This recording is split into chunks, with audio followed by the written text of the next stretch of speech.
सरोकार टेलिभिजनको कार्यक्रम सरोकार विशेषमा यहाँहरूलाई स्वागत छ। म विनोद विश्वकर्मा। सबै विषय विशेष हुँदैनन्। सामाजिक, राजनीतिक, आर्थिक र समग्र मानव जातिको हितको निम्ति गरिने हरेक विषय विशेष हुन्छन्। समाजको हितमा गरिने हरेक कार्यको सम्मान गर्दै समाजको हित विपरीतका कार्यको भण्डाफोर गर्ने विषयवस्तु सरोकार विशेषको प्राथमिकतामा पर्ने गरेका छन्। दर्शकहरू, आजको सरोकार विशेषमा संविधान दिवसबारे चर्चा गर्नेछौँ।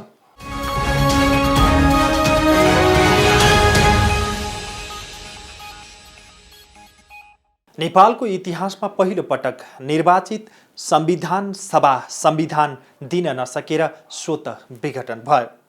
पहिलो संविधान सभाबाट 4 कम्युनिस्ट प्रधानमन्त्री बने, तर संविधान बन्न सकेन। दोस्रो संविधान सभाका 90% सदस्यले पारित गरी मस्यौदामा हस्ताक्षर गरिसकेको अवस्थामा संविधान जारी नगर्न छिमेकी देश भारतले चर्को दबाब दिएको थियो। त्यसका बावजुद तत्कालीन प्रधानमन्त्री सुशील कोइरालाको नेतृत्वमा संविधान जारी भयो। यो संविधान जारी भएको पनि 6 वर्ष पुरा भएको छ। संविधान दिवसको अवसरमा आइतबार विभिन्न झाँकीसहित कार्यक्रम गरी मनाइएको छ।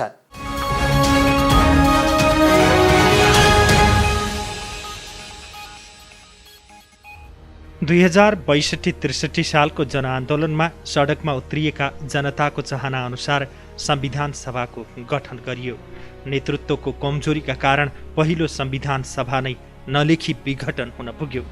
त्यसपछि फेरि दोस्रो संविधान सभाको निर्वाचन भयो र निकै तनावका बीच त्यसले लोकतान्त्रिक गणतन्त्र नेपालको संविधान लेख्यो र राष्ट्रपतिले 2072 असोज 3 गते संविधान घोषणा गरे। संविधान घोषणा गरेको 6 वर्ष बित्यो। 2072 असोज 3 गते संविधान जारी भएको अवसरमा विविध कार्यक्रम गरेर हरेक वर्ष टुँडिखेलमा मनाइँदै आएको छ। टुँडिखेलमा यस वर्ष भएको विशेष समारोहमा राष्ट्रपति विद्यादेवी भण्डारी, प्रधानमन्त्री शेरबहादुर देउबा, सभामुख अग्निप्रसाद सापकोटा, प्रधान न्यायाधीश चोलेन्द्र शमशेर जबरा लगायत संवैधानिक अङ्गका पदाधिकारीहरूको उपस्थिति रहेको थियो।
नेपाली जनताले आफूले चुनेका प्रतिनिधि मार्फत संविधान प्राप्त गर्ने 7 दशक लामो चाहनाले 2072 असोज 3 गते मूर्त रूप पाएको थियो।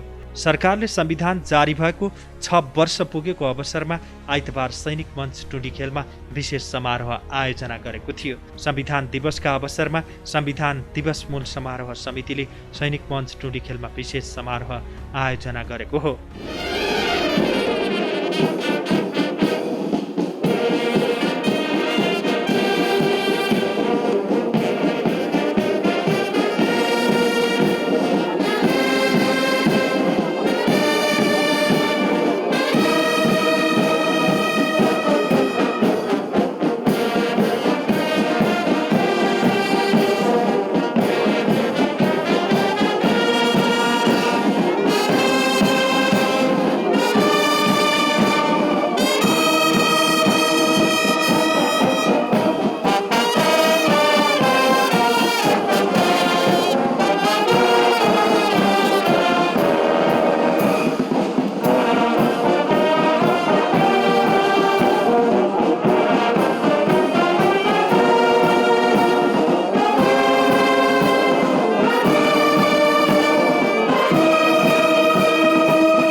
नेपालको लिखित संविधान मध्ये यो 7औं संविधान हो। यसअघिका सबै संविधान आयोग वा विभिन्न रूपमा निर्माण भएको भए पनि नेपाली जनताका प्रतिनिधि मार्फत जारी भएको संविधान नै यो पहिलो संविधान हो। नयाँ संविधानले नेपाललाई विश्वमा नै सहभागितामूलक लोकतान्त्रिक देशको परिचय दिएको छ। गणतन्त्र, संघीयता, धर्मनिरपेक्षता, समानुपातिक समावेशिता र सामाजिक न्याय नेपालको संविधानका मूलभूत विशेषताको रूपमा स्वीकार गरिएको छ। यो संविधान घोषणाकै बखत यो संविधानले आन्तरिक र बाह्य घात प्रतिघात सहनु पर्यो।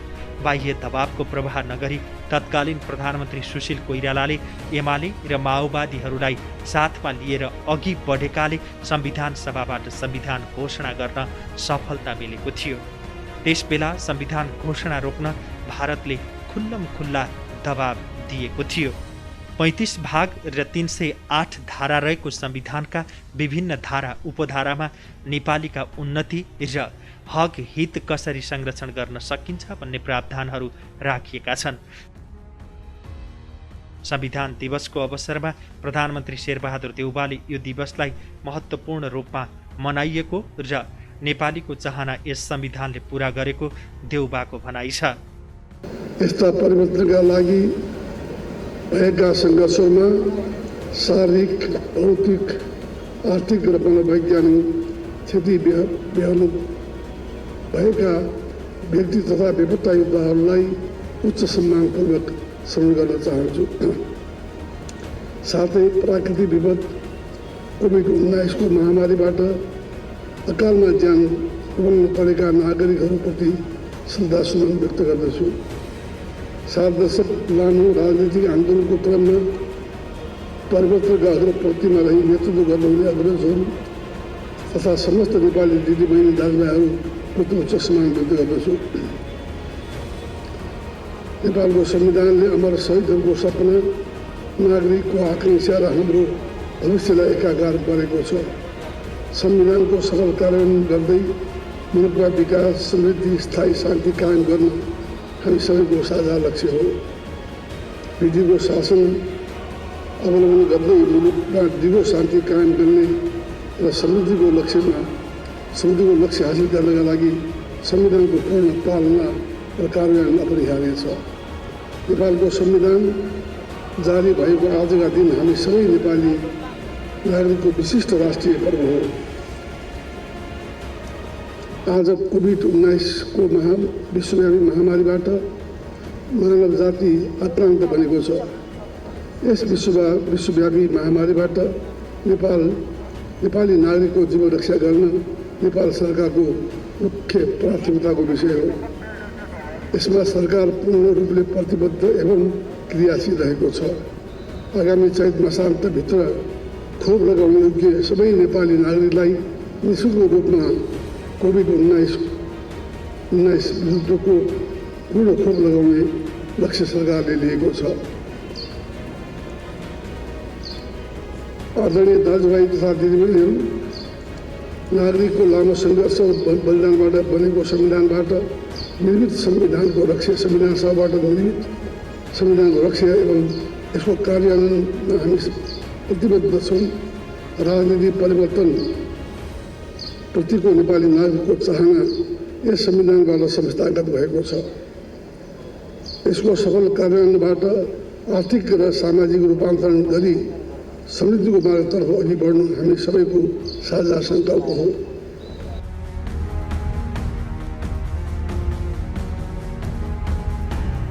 दिवसकै अवसरमा नेकपा एमालेका अध्यक्ष केपी शर्मा ओलीले संविधान कार्यान्वयनप्रति सचेत रहन सबैमा आग्रह गरे। 7औं संविधान दिवस तथा राष्ट्रिय दिवसका अवसरमा एमाले केन्द्रीय कार्यालयले ललितपुरको च्यासलमा रहेको तुलसीलाल स्मृति भवनमा भएको कार्यक्रममा पूर्व प्रधानमन्त्री ओलीले आफूले ताजा जनादेशमा जान खोज्दा प्रतिगमन भयो भन्नु संविधानको मर्म र भावना विपरीत भएको टिप्पणी समेत गरे। जनताका आकांक्षाहरूको लामो समयदेखिका प्रयासहरूको, संग्रहित रूप हो, बलिदानहरूको सम्मान हो, सङ्घर्षहरूको सफलता हो। जनताका आकांक्षाहरूको यो प्रतिरूप र प्रतिफल हो र यो सकारात्मक ऐतिहासिक उपलब्धि जसले नेपाललाई संविधान जारी भए पछिका दिनहरू नेपाली समाजलाई अग्रगमनतर्फ लान, लोकतन्त्रका, सामाजिक न्यायका, समानताका, नागरिकहरूको सुरक्षा र सम्मानका, एउटा जिम्मेवार र सभ्य समाजका सुप्रबन्धहरू यसले प्रस्तुत गरेको हामीले संविधानलाई अत्यन्तै माया गरेका छौँ, सम्मान गरेका छौँ। यो धेरै ठुलो उपलब्धि हो। संविधान बन्नभन्दा अघि संविधान सभाको निर्वाचनको सन्दर्भमा र खास गरी संविधान सभाको निर्वाचन पश्चात संविधान निर्माणको क्रममा हामीले राष्ट्रव्यापी रूपमा मात्रै होइन, देश बाहिर समेत जहाँ जहाँ नेपाली छन् त्यहाँ त्यहाँ संविधानको सम्बन्धमा व्यापक र गहन छलफल भए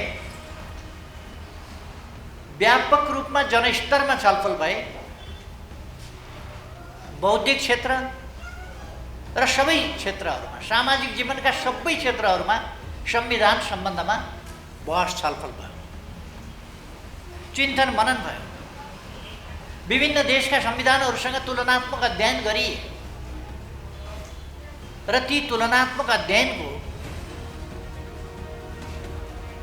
हाम्रा आवश्यकताहरूसँग, हामीले देखेका सपनाहरूसँग,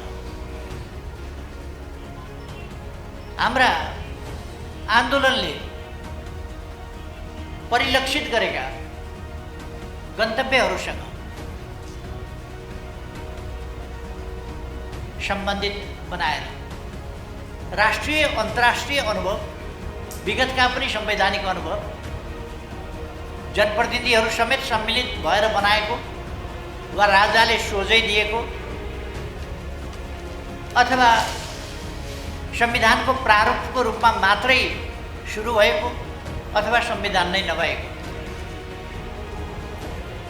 बिल्कुलै कानुन संविधान नभएको हुकुमी शासन अथवा हुकुमको भरमा मात्रै चलेको शासन जस्ता पृष्ठभूमिहरू समेतलाई ध्यानमा राखेर र मानव जातिले म्याग्ना कार्टादेखि अहिलेसम्मका विभिन्न देशका संवैधानिक इतिहास, संविधानका प्रयोग, यी सबै पक्षहरूलाई ध्यानमा राखेर नै हामीले नेपालको संविधान निर्माण गर्ने कोसिस गर्यौँ। उनले आफ्नो सरकारको पालामा प्रतिगामी शक्तिले पुनः टाउको उठाउन नसकुन् भनेर संविधान कार्यान्वयनका लागि सक्रिय प्रयास गरेको बताए। जे गर्छु भनिएको थियो, जे कमिटमेन्ट गरिएका थिए, ती कमिटमेन्ट पुरा भएन। जे संविधान आउँछ भनिएको थियो, फागुन 7 गतेको घोषणा, त्यसलाई अस्वीकार गरियो अर्कै संविधानले। यद्यपि शब्द गणतन्त्रात्मक भुलवश, अज्ञानतावश परेको हुनसक्छ अथवा कसैको प्रभावमा त्यो शब्द परेको हुनसक्छ, तर संविधान सभाबाट निर्मित संविधान भन्ने घोषणा भएको थियो। त्यतापट्टि जाने कुरा पनि गरिएन, त्यतापट्टि जान पनि दिइएन र अर्कै दिशातर्फ राजतन्त्रलाई फेरि निरङ्कुश, स्वेच्छाचारी र अधिनायकवादी बनाउने दिशातर्फ धकेलियो। जो राजनीतिक शक्तिहरू आन्दोलनकारी शक्तिहरूका बीचमा उपलब्धिहरूको रक्षा गर्ने प्रश्नमा, तिनलाई सुदृढ गर्ने पक्षमा, तिनलाई अगाडि बढाउने पक्षमा जुन एकता हुनु पर्थ्यो, त्यो एकता भएन र मूल आन्दोलनकारी शक्ति त्यति बेला त्यो शक्ति प्रतिक्रियावादी र प्रतिगामी शक्तिहरूसँग मिलेर लोकतन्त्र सुदृढ गर्ने दिवा सपना देख्न थाल्यो, जसले गर्दा लोकतन्त्रका संरचनाहरूको निर्माण हुन सक्यो। 13 सालमा टङ्कप्रसाद आचार्यले केही संरचनागत सुरुवात गर्नु, 15 सालको निर्वाचनले त्यसलाई अलिक सुदृढ गर्यो। तर त्यस बीचमा परिवर्तनलाई नसुहाउने खालका, अहिले म त्यसमा तपसिलमा जान चाहन्छु, विस्तारमा जान चाहन्छु, तर परिवर्तनलाई नसुहाउने खालका अलोकतान्त्रिक, राष्ट्रहित विपरीतका अनेक काम परिवर्तित लोकतान्त्रिक प्रणाली भनिएको अवस्थामा परिवर्तनकारी शक्तिको नेतृत्वबाटै त्यसलाई नसुहाउने विपरीतका नकारात्मक कामहरू भए, जसले गर्दा प्राप्त भएका उपलब्धिप्रति, प्रणालीप्रति जनताको विश्वास सुदृढ हुन सकेन। एउटा उल्टा काम भए, त्यसले विश्वास खस्कियो जनताको। अर्कोतिर मिल्न पर्ने शक्तिहरू नमिलेर प्रतिक्रियावादी शक्तिहरूसँग गठजोड गर्ने र मिल्न पर्ने शक्तिहरूसँग सहयात्रीहरूलाई दुत्कारने, तिनमाथि प्रतिबन्ध लगाउने, तिनमाथि दमन गर्ने, त्यस प्रकारका क्रियाकलापले गर्दा जनशक्ति एकजुट पनि हुन सकेन र जनताको विश्वास पनि कमजोर भयो, जसले गर्दा 17 सालमा त्यो समाप्त। त्यसलाई राजतन्त्रका फेरि निरङ्कुश हुने, अधिनायकवादी हुने जुन आकाङ्क्षा हुन्, ती आकाङ्क्षाहरू खुलस्त ढङ्गले प्रकट भए र ती आकाङ्क्षाहरू नाङ्गो ढङ्गले, हस्तक्षेपकारी ढङ्गले र लोकतन्त्रका विरुद्ध, जनताका विरुद्ध, जनअधिकारका विरुद्ध आक्रमणकारी ढङ्गले आइलागे र 17 साल त्यसपछिको कुराहरूमा अहिले म गइरहनु आवश्यक ठान्दैन। 47 सालको परिवर्तनपछि पञ्चायती एकदलीयताको स्थानमा बहुदलीय संसदीय व्यवस्था अनुरूपका संरचनाहरू केही बने। 48 सालमा निर्वाचन पनि भयो। 49 सालमा स्थानीय तहका निर्वाचनहरू, गाविसहरूका, नगरपालिकाहरूका निर्वाचनहरू पनि भए। तर 57 साल 58 सालमा पुग्दासम्ममा त्यसलाई पुरै निष्प्रभावी बनाइयो र ती फङ्सनेबल रहन नसक्ने खालको स्थिति बनाइयो। 58 सालमा पुगेपछि त देशले एउटा विभत्स विकृतिको बाटो, भयावह स्थितिको बाटो लियो नै।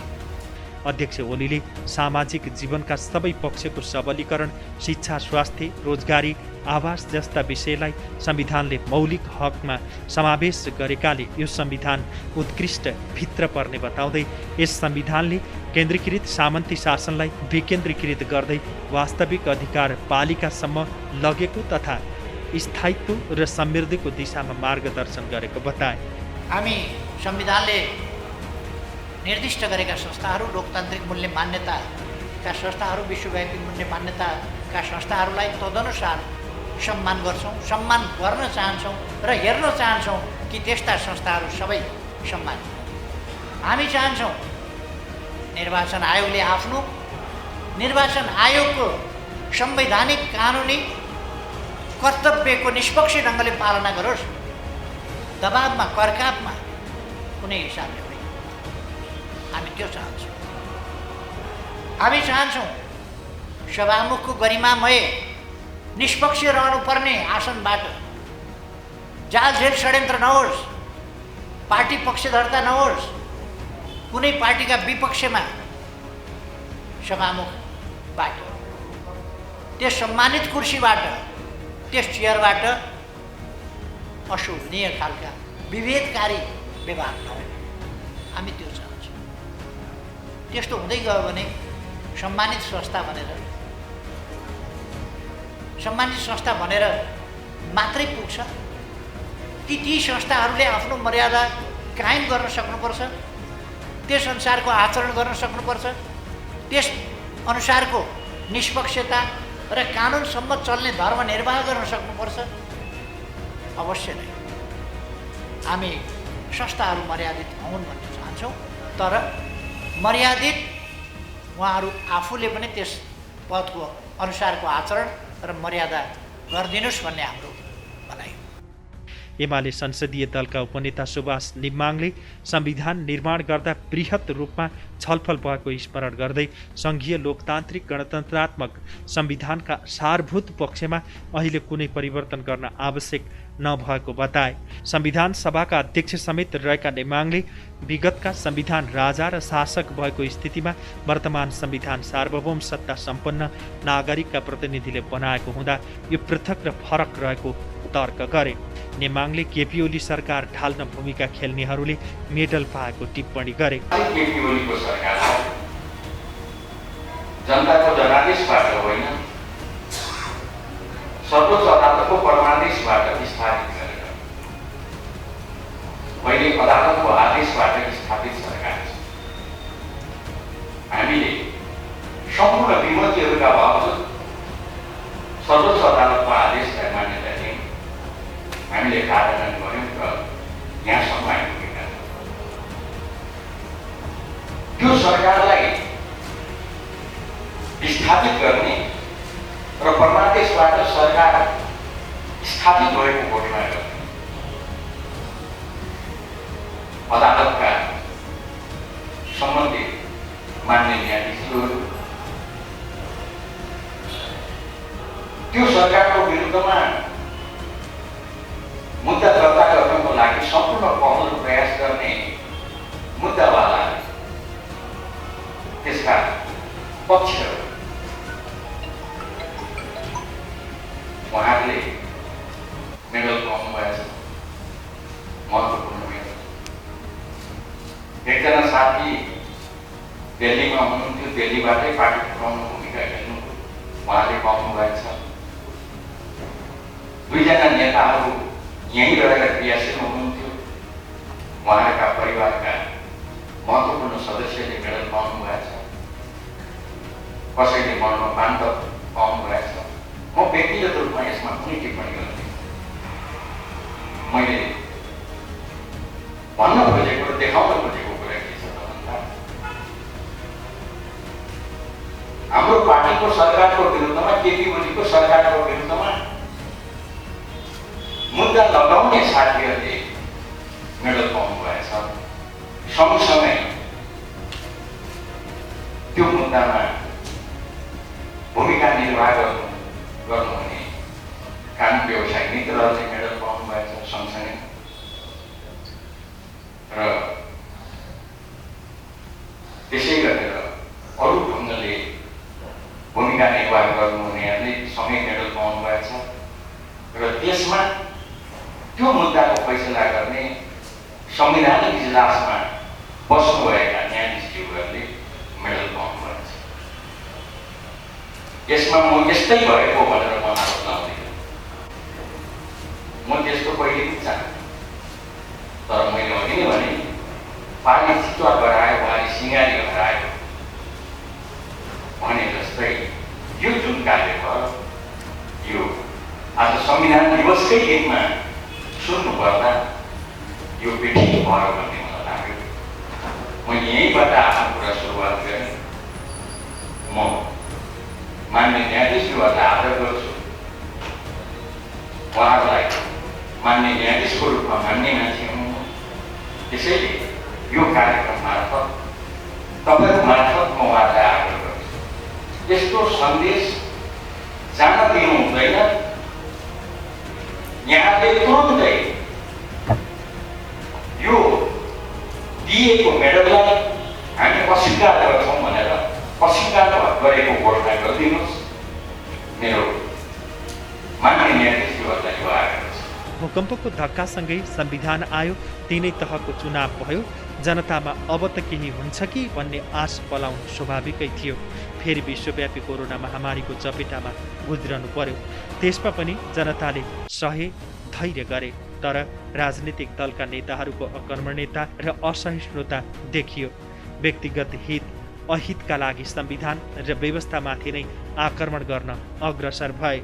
यसले जनतामा झनै निराशा बढाएको छ। त्यसैले यो विषम परिस्थितिमा अब कसरी सच्चिएर अघि बढ्ने चुनौती थपिएको छ। संविधानको निर्माता पनि राजनीतिक दलहरू नै हुन् र बचाउने पहिलो दायित्व पनि राजनीतिक दलहरूको नै हो। त्यसका लागि नेतादेखि कार्यकर्ता र आम सर्वसाधारण सबैले संविधान कानुन अनुसार चल्नुपर्छ। संविधानको प्रतिरक्षाको जिम्मेवारी दलहरूले नै लिनुपर्छ। अनि मात्र संविधान कार्यान्वयनको महत्त्वपूर्ण पाटो पुरा हुन्छ।